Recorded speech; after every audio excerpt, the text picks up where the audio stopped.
Hey everyone, this is Team Houston story time again, and here's another Mr. Men book in the Mr. Men Little Miss series. This book is called Mr. Greedy by Roger Hargreaves.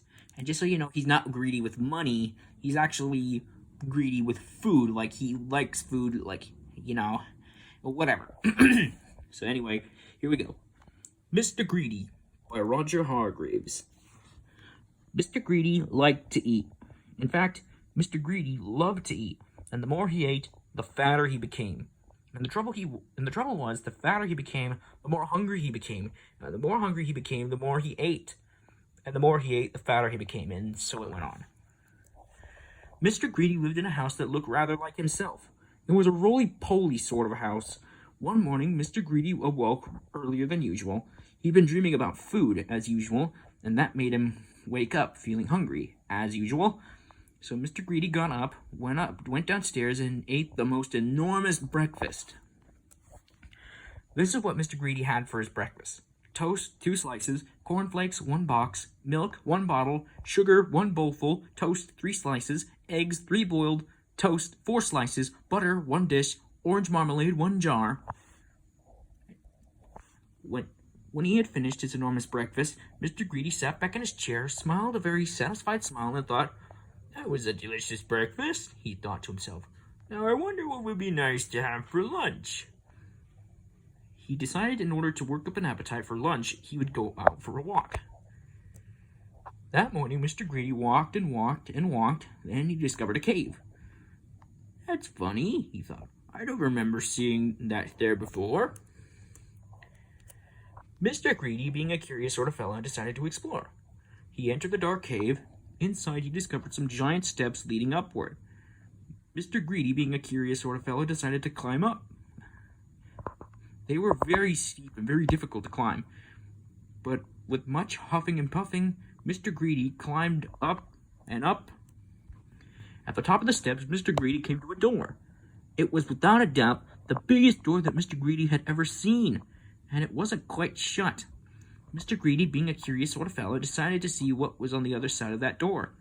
So Mr. Greedy squeezed himself through the crack in the door, and there before him was an amazing sight. The biggest room in the world. The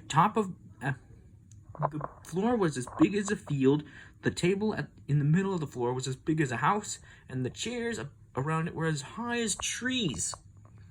Mr. Greedy felt very small. Then he sniffed. Coming from somewhere up on top of that gigantic table was the most delicious foody smell that Mr. Greedy had ever smelt.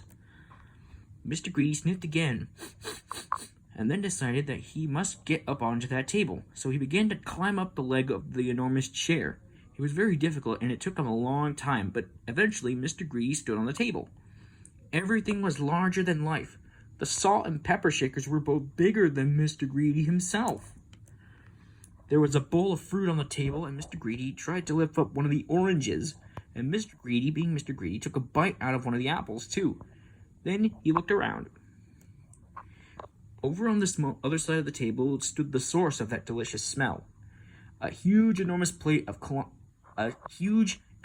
gigantic, colossal plate, and on the plate, huge, enormous, colossal sausages the size of pillows, and huge, enormous, gigantic, colossal potatoes the size of beach balls, and huge, enormous, gigantic, colossal peas the size of cabbages.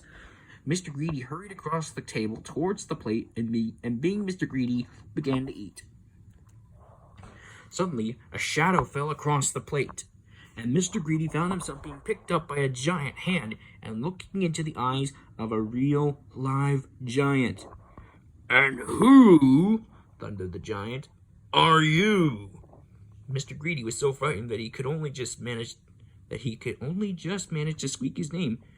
"Mr. Greedy," he squeaked. The giant laughed as loud as thunder. "Greedy by name and greedy by nature," he bellowed. "Well, I think, Mr. Greedy, that you need to be taught a lesson." And what a lesson it was. The giant made Mr. Greedy eat up everything on that huge, enormous, gigantic, colossal plate.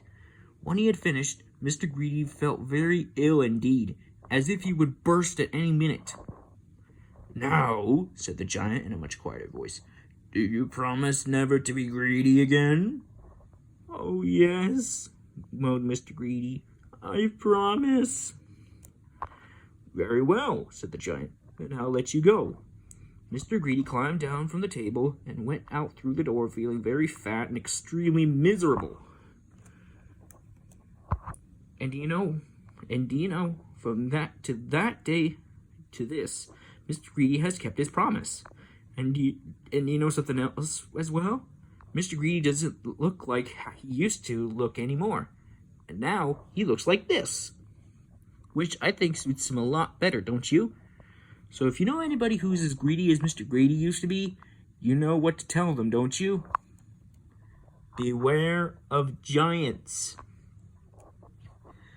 Okay, so that was my second video on the Mr. Men series for Team Husted Storytime. So, see you later. Skunkman out.